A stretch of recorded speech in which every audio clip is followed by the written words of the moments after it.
Bonjour à tous, je commence par vous présenter mes meilleurs vœux pour cette nouvelle année. Santé, bonheur et gourmandise. Et justement, en ce début d'année, c'est l'occasion de fêter les rois. Je vous propose donc de réaliser une brioche des rois provençale, une recette simple à réaliser pour un régal assuré. Nous allons voir ça ensemble. A tout de suite! Pour réaliser cette brioche des rois provençale, nous avons besoin de 350 g et 50 g de farine type 55, donc c'est de la farine boulangère, 3 jaunes d'œufs, 65 g de sucre et 8 g de sel, 60 g de fruits confits en morceaux, 115 g de beurre, un zeste d'orange non traité, de la fleur d'oranger, 5 cl d'eau tiède, et un sachet de levure de boulanger déshydratée, c'est-à-dire 8 g. Je commence par réaliser un levain, ou alors encore appelé pouliche. Donc pour cela, on utilise les 50 g de farine type 55. Sur la quantité de sucre semoule, j'ajoute une cuillère à café. Je mélange. Je verse la levure de boulanger.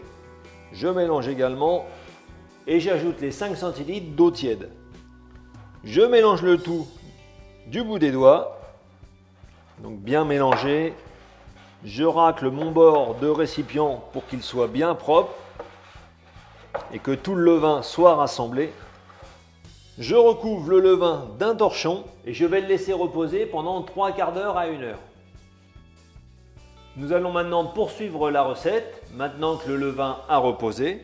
Donc dans la cuve du batteur, je mets les 350 g de farine, le beurre coupé en morceaux, je rajoute un zeste d'orange non traité, 2 cuillères à soupe d'eau de fleur d'oranger, le sucre semoule, les jaunes d'œufs et le levain.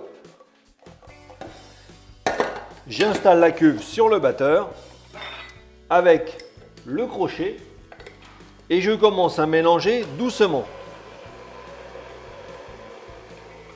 Je dois également ajuster la consistance de ma pâte, donc pour l'instant elle est plutôt sèche, donc je rajoute un petit peu d'eau froide. On doit obtenir une pâte qui soit collante au début, qui adhère à la cuve. Je remets bien la pâte dans le fond de la cuve de façon à obtenir une boule qui permette d'être pétrie. Si vous pétrissez au batteur comme ici, il faut régulièrement descendre la pâte dans le fond de la cuve. Vous pouvez également pétrir cette pâte à la main, bien sûr.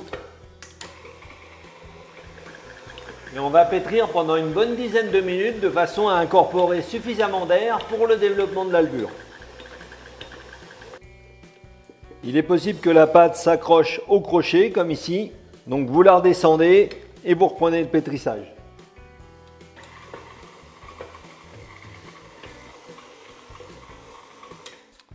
Voilà, la pâte a fini de pétrir. Je peux la débarrasser du batteur. Donc elle doit être lisse. Je farine légèrement le plan de travail pour débarrasser ma pâte. Je la retravaille un petit peu de façon à former une belle boule. Donc je viens rabattre les côtés vers le centre. Je la retourne. Et je finis de former ma boule de pâte. Je prends un récipient, je farine le fond et je dépose ma boule de pâte dedans. Je la recouvre avec le torchon et je vais la laisser reposer 1 heure à température ambiante. 1 heure s'est écoulée. Comme vous pouvez le voir, la brioche des rois a commencé à se développer. Je vais la débarrasser sur mon plan de travail légèrement fariné et je vais chasser le gaz carbonique développé par la levure.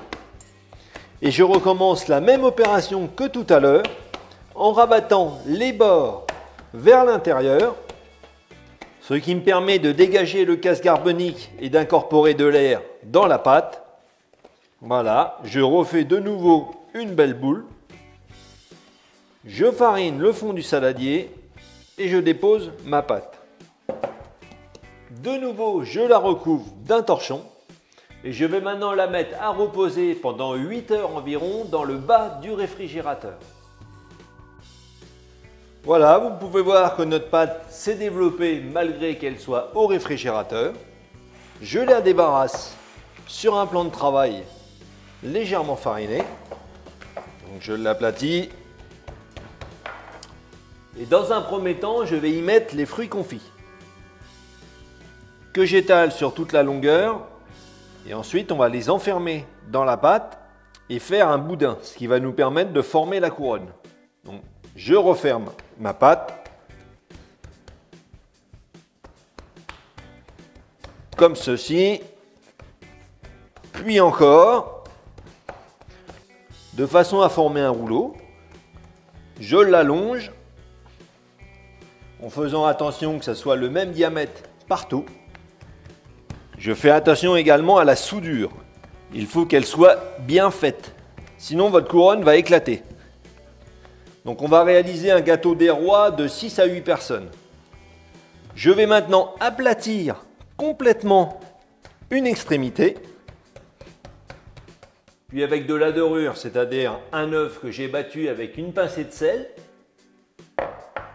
je vais dorer l'autre extrémité partout.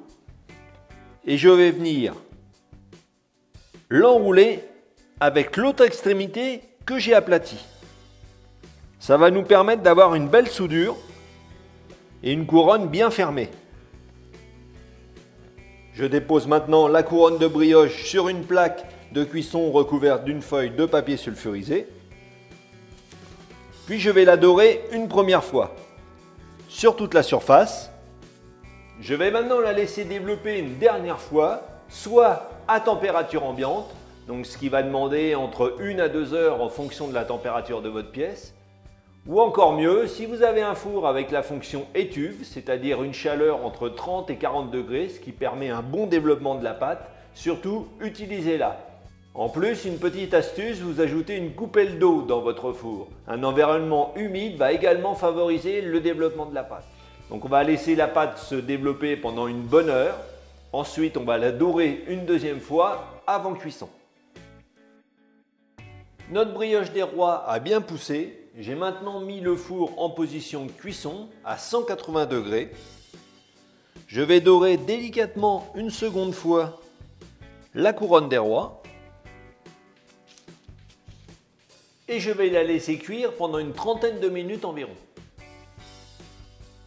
À la sortie du four, je débarrasse la couronne des rois sur une grille et je la fais glisser du papier cuisson.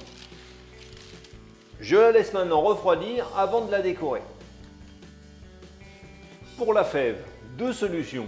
Soit vous la mettez à la cuisson, c'est-à-dire que lorsque vous faites votre rouleau de pâte, vous enfermez votre fève dedans. Ou alors vous la mettez après cuisson, comme je vais pouvoir le faire maintenant. En ce qui concerne la fève, vous avez également plusieurs solutions. Vous pouvez utiliser des santons avec des formes diverses et variées. Ou alors utiliser, comme je peux le faire ici, une simple amande, comme on pouvait le faire il y a bien longtemps. Et pour la cacher, je vais venir faire une petite entaille avec le couteau et glisser l'amande dedans. Comme ceci, on ne voit rien du tout.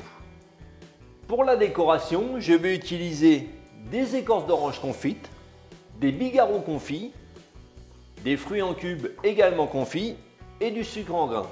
Je vais également utiliser de la confiture d'abricot que j'ai portée tout juste à ébullition avec un peu d'eau. Pour commencer, je vais glisser un carton sous la couronne des rois et je vais la napper entièrement avec la confiture d'abricot. Donc bien sur les côtés, ce qui va lui donner un bel aspect brillant. Je vais maintenant prendre la couronne par le dessous avec le carton et je viens coller du sucre en grains sur les côtés.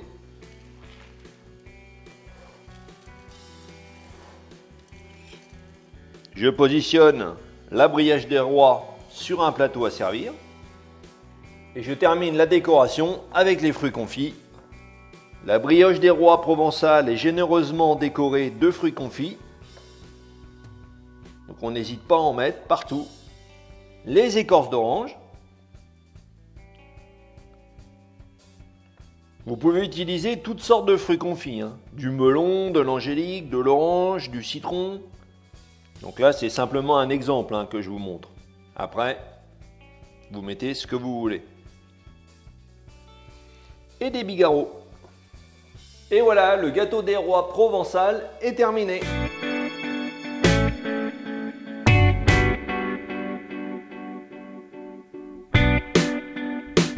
Je ne vous avais pas menti, cette recette est simple à réaliser et vous pourrez fêter les rois dignement. N'oubliez pas de liker la vidéo et de la partager entre amis et en famille. Vous trouverez également ci-dessous différents liens qui peuvent vous intéresser, notamment celui pour vous abonner à ma chaîne. Vous ne manquerez ainsi aucune de mes nouvelles recettes. En attendant, bon appétit!